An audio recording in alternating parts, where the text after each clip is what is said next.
All of sudden గా హస్తినకు వెళ్లారు. వరుస పెట్టి కేంద్ర మంత్రులతో భేటీ అయ్యారు. తన సొంత నియోజకవర్గ సమస్యలే కాదు, స్టేట్ ఇష్యూస్ ను కూడా కేంద్ర పెద్దల దృష్టికి తీసుకెళ్లారు. ఇటు నిధులు, అటు రాజకీయ అంశాలే ప్రధాన ఎజెండాగా AP deputy CM Pawan Delhi tour కొనసాగిందంటున్నారు. బీజేపీ అగ్రనేతలతో పవన్ చర్చించిందేంటి? పిఠాపురం డెవలప్మెంట్ కోసం ఆయన చేసిన రిక్వెస్ట్ ఏంటి? AP to Tamil Nadu via Telangana politics పై కూడా డిస్కస్ చేశారా?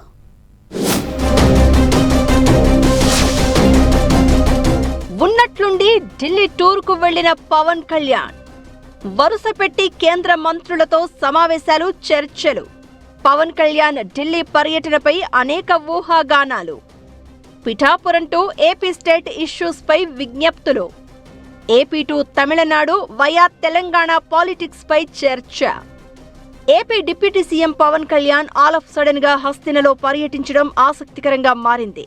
స్టేట్ కేబినెట్ సమావేశాన్ని డుమ్మా కొట్టి మరీ ఆయన ఢిల్లీకి వెళ్లడం తీవ్ర చర్చకు దారితీస్తోంది.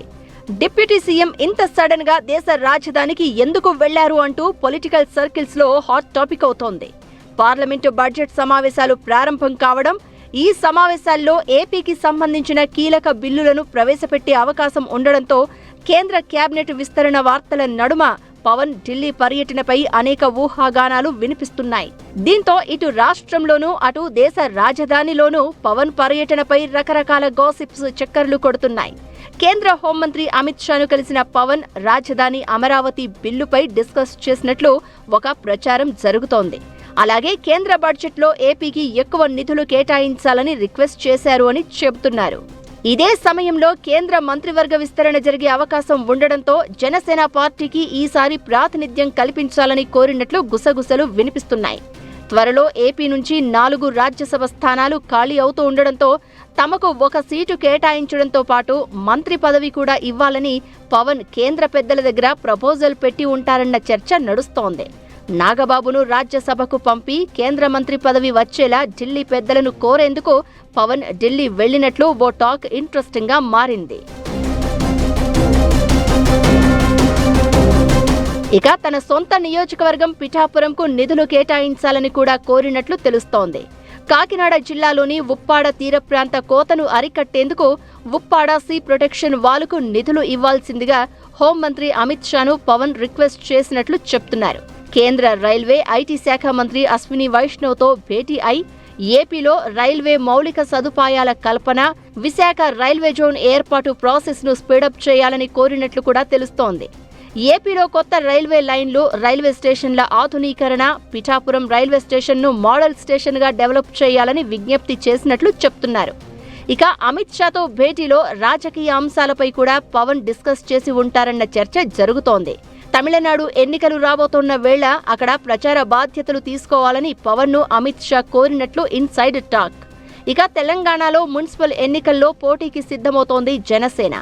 బీజేపీతో కలిసి పోటీ చెయ్యాలా లేక ఒంటరిగా బరిలోకి దిగాలా అనే దానిపై డైలమాలో ఉన్న పవన్ పురపోరులో పోటీపై బీజేపీ పెద్దల దగ్గర ప్రస్తావించినట్లు కూడా ప్రచారం జరుగుతోంది.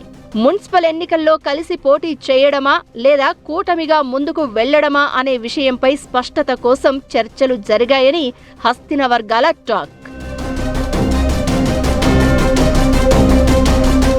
తెలుగు స్టేట్స్ పాలిటిక్స్, తెలంగాణలో మున్సిపల్ ఎన్నికలు, రాజ్యసభ సీట్లు, కేంద్ర మంత్రివర్గంలో చోటు, ఏపీకి నిధులు, ఇలా అన్ని అంశాలే ఎజెండాగా పవన్ హస్తిన టూర్ జరిగినట్లుగా చెబుతున్నారు. బడ్జెట్ సమావేశాల సందర్భంగా ఆల్ ఆఫ్ సడన్ గా పవన్ కళ్యాణ్ అమిత్ షాతో భేటీ అవడం ఆసక్తికరంగా మారింది. అంతర్గతంగా సాగిన సమావేశంపై ఏ అంశాలపై చర్చించారనే ఉత్కంఠ నెలకొంది. ఈసారి పవన్ ఢిల్లీ పర్యటన కేవలం విజ్ఞప్తులకే పరిమితం కాకుండా కేంద్ర, రాష్ట్ర ప్రభుత్వాల మధ్య సమన్వయాన్ని పటిష్టం చేసే దిశగా సాగింది అంటున్నారు. వివిధ కేంద్ర మంత్రులతో జరిగిన వరుస భేటీల్లో ఏపీ అభివృద్ధికి కేంద్ర ప్రభుత్వం పూర్తి సానుకూలత వ్యక్తం చేసినట్లు సమాచారం.